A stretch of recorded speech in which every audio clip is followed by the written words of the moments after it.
we're talking about net worth. What does net worth actually look like versus what it feels like?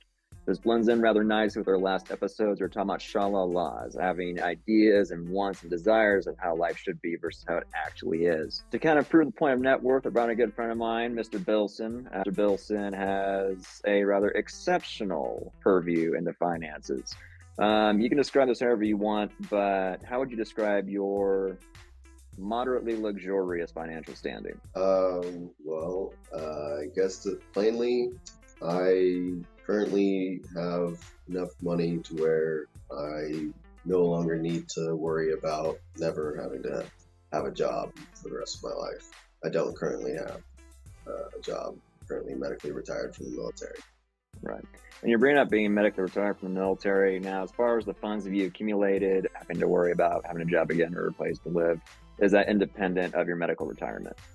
No. Well, I think I did calculate it once, that without any income at all, I think I did calculate that I could survive the next 15 years based off of my annual spendage and my current savings.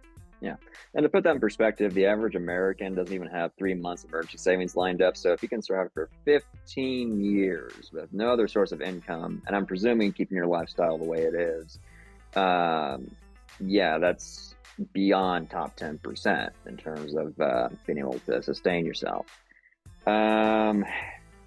Yeah, ironically enough, as a bit of trivia, Mr. Bilson over here is the primary reason why MisterMarketing even exists. So I had the idea to get back into a more corporate-facing job, opposed to continuing medicine like I did back in the Army. And yeah, incessant, continuous push towards the YouTube platform is kind of how we got here. So you were also looking at the brainchild of MisterMarketing. Turns out YouTube's a lot harder than I thought it would be. Just like, yeah, go ahead, set up some videos, do some quick editing, and then, that's going to be fine. And then, no, that's not how it is. Yeah. I won't take too much credit because I know exactly the amount, or to a certain degree, I know how much work you put in on a regular basis, just maintaining that channel. I was just a little bit of a spark to a giant fire. Yeah, like you said, it's definitely not as easy as people might think to just make a YouTube channel. That's part of it, I guess, is that's why I wanted to encourage you in the first place, actually, because I could see that you had the ability and the knowledge, or at least the willpower, that is, and that you could put in the effort that it would take. Then we both have particular set skills from the Army, and by that I mean everything's on fire, you're on fire, but come inspection time, everything looks great. Yeah, that would be pretty accurate as to how the Army works. So it's really not that much change in space. No. So hopping a bit into the net worth situation, and we were talking a bit about this beforehand.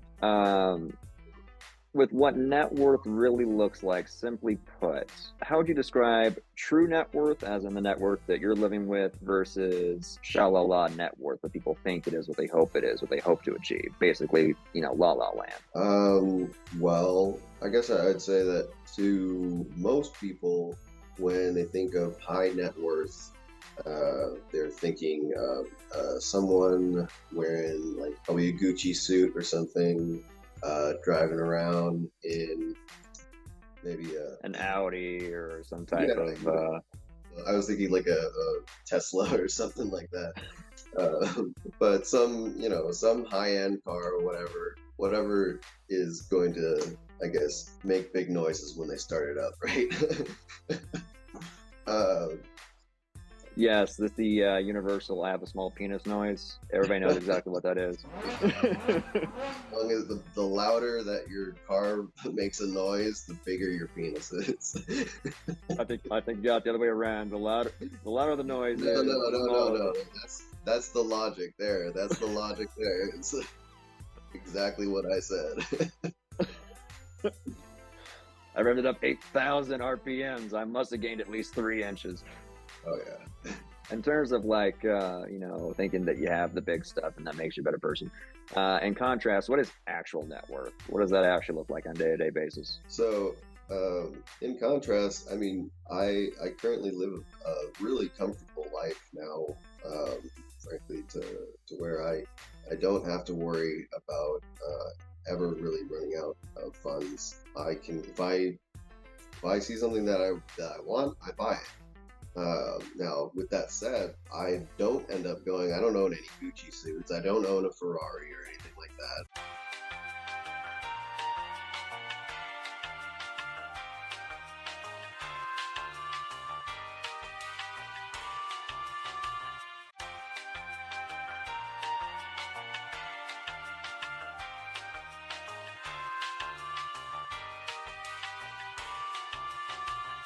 And I'd have no intention on going and buying those things because I don't need those things for any particular reason. Nothing against the certain small percentage of people on the planet that they purchase those things because their lifestyle, say like a high-end actor or actress, for instance, their lifestyle in particular involves people constantly putting the spotlight on them. So that in itself involves making sure that that spotlight has something to look at, basically. So for those very small percentage of people, those purchases make sense. But for the vast majority of the population, that isn't required because you're not constantly in the spotlight. You don't need to have these ridiculously way overpriced things. And even if you do want to still have some high-end things, you can, like I said, if I want something, I can still buy it. If I see something that I think that the high value of it is equal to the high dollar amount that it's set proposing, then I'll buy that because its value is equal to its dollar amount. But for things like what I just mentioned before, products like that, I mean, quite frankly, their dollar value is substantially higher than what their actual value is. Yeah, definitely. And ironically enough, you were talking about, basically a lot of the rich and famous, those that are in the spotlight, need to represent well and stuff like that. Even if you are like the top 0.5% of the people, like 50 Cent filed for bankruptcy. So just because you're in the top 0.5% doesn't even mean that you can live like that. Yeah, I mean, yeah, that's a perfect example right there of someone that that was in that spotlight and clearly took it way too far. They didn't understand their ability to basically show off their net value, their actual net value. Right. So at least for me, when we're talking about, like being in the spotlight and stuff like that, that's all like a utilitarian purpose. But when the majority of Americans, at least, and I can't speak for foreign markets because I've never really done business there to any great degree, but it's usually on an emotional level, whether it's trying to get materialistic things to fill the hole inside you. I feel sad, I should buy something. I'm happy, I need to celebrate and buy something, just the incessant need to buy. It can be a need for that. It can also be essentially the idea that the more expensive shit I buy, the more valuable of a person I am, and the more valuable the person that people think that I am.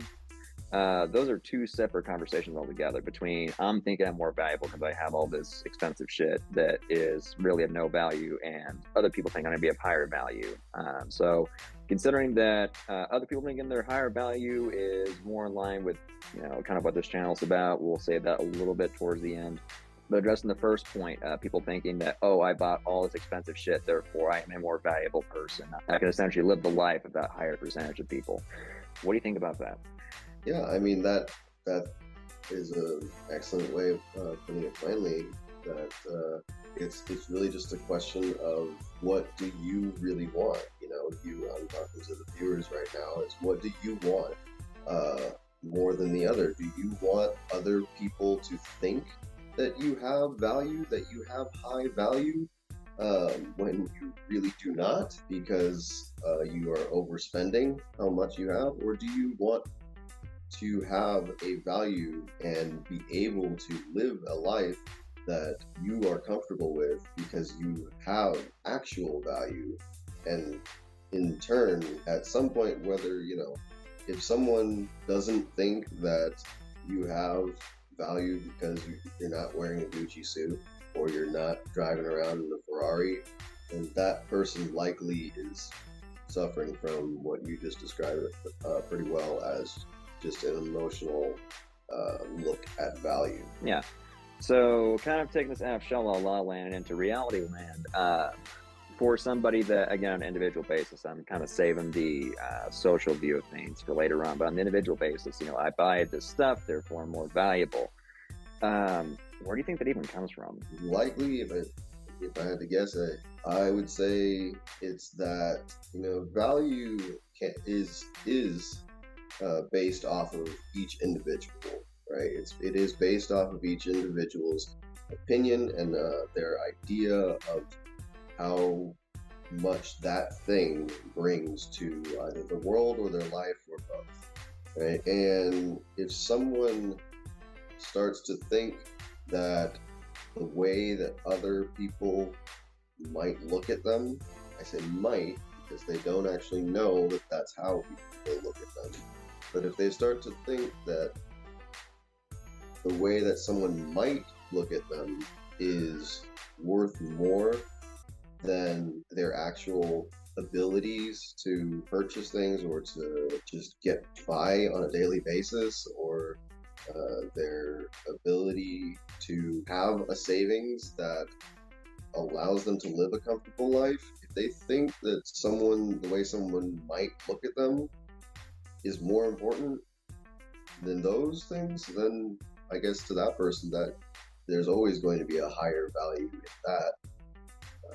And I guess to each their own on that. I mean, I don't see how that would equate, let alone exceed the value of a comfortable lifestyle where you have enough savings to just do what you want, purchase what you want. I mean, honestly, the route I kind of take from it is kind of from an evolutionary standpoint. Human beings, I think that we're this highly evolved, precipice of what an animal should be. But we're really not that much different from orangutans or apes. If you look at orangutans or apes and the pack leaders, right, they're the biggest dudes, right? They're the alpha males. Much the same way, what's kind of like popular in right now, the superhero body, just having like ridiculous muscles on top of muscles. Or if we're talking about like a social situation, oftentimes, whether it's male or female, what's the most desired partner? The partner that has like 50, of the opposite gender chasing them, because that person has a lot of options. And if you get with that, then you're automatically high value. So I really don't think that a whole lot has changed between, like I said, orangutans, bonobos, apes, and us. Is essentially just bigger and more automatically means higher value. And we just kind of put human trappings on that shit is what it boils down to. Something that I learned in PR, and obviously there's things you say in PR to your clients and there's things you do not say in front of your clients. One of the things that you do not say in front of your clients is that when it comes to PR, your job is to look good to a collective of idiots, complete morons. They have no idea how life works. They have no idea how your business works. None of that. And it's still your job to look good in their eyes. And that's kind of what it boils down to, is that we're just kind of slightly more sophisticated apes, more bigger, more options, more better is essentially what it boils down to. I mean, yeah, that is definitely a thought process. I think that it goes through a lot of people, a lot of people's minds when they're thinking about value, or when they're trying to set these ridiculous goals. And I mean, another example is an example of where that does not work out at all is take, for example, you were talking about the idea of having that supermodel body, right? And well, what do we know about nutrition when it comes to achieving that? It's not actually that, if I just intake 1,000 grams of protein, right? If I just work out for 12 hours of the day, then I'm gonna reach that goal, because I'm doing way more than what is recommended. No, it doesn't work like that, obviously. No, and that's the thing, like, as a big part of the channel is that if you got a goal, I'm all about helping you support as long as that goal's healthy. But sometimes I really don't think people put in perspective on, is the goal in line with other goals? Like most people, they want to enjoy their life, or they want to have a job or whatever. Essentially, they want to dedicate their lives to something other than the gym, right? But again, in the extreme example with, like, say, Dwayne Johnson or whatever, like, their entire lives is working out. They get paid to eat. They get paid to work out, and if your entire life is just eating the right meals and taking supplements and everything else that factors into nutrition, and quite honestly, having a nutritionist on hand to direct you specifically on how to eat every single day, and then, like you said, busting out 12 hours at the gym, okay, that's great if that's your goal and if you can feasibly make that work. But if you have the goal of holding down a 9 to 5 and raising a family, that's not going to be for you. It's going to directly contradict with those other goals that you have. So the real question is, how bad do you want that Dwayne Johnson body? And for the vast majority of us, especially me over here, not that bad. Yeah, I mean, and that's not to mention that, if someone is saying that they're going to try to be like, say, Dwayne Johnson, or the world's strongest men, or just an Olympic athlete or something, and then they think that, okay, all I have to do is do exactly what that person is doing at this moment, right? Putting in this many calories, this many grams of protein, this many hours at the gym. They think that's going to have them achieve the same status of whatever that person has achieved. That's not realistic right there. I mean, that person didn't just suddenly jump into that kind of lifestyle. They didn't just the world's strongest men didn't just become suddenly 300, 400 plus pounds, and having most of that being muscle. They worked towards it. Yeah. We're talking about setting realistic goals here, and if you are just starting out, when it comes to, whether it comes to building your finances, or building your physique, or building your strength, or whatever your goal is, you have to understand where you're currently at and what is a realistic and healthy starting point, right? Because there's only so much, just like there's only so much that your body can handle, when regardless of whatever stage you're at. Even those people that we just mentioned that have limitations, right? There's only so much that your body can handle of where you're currently at.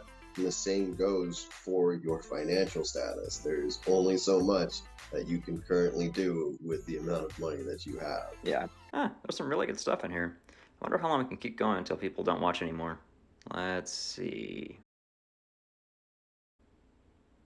8 minutes. Roll credits.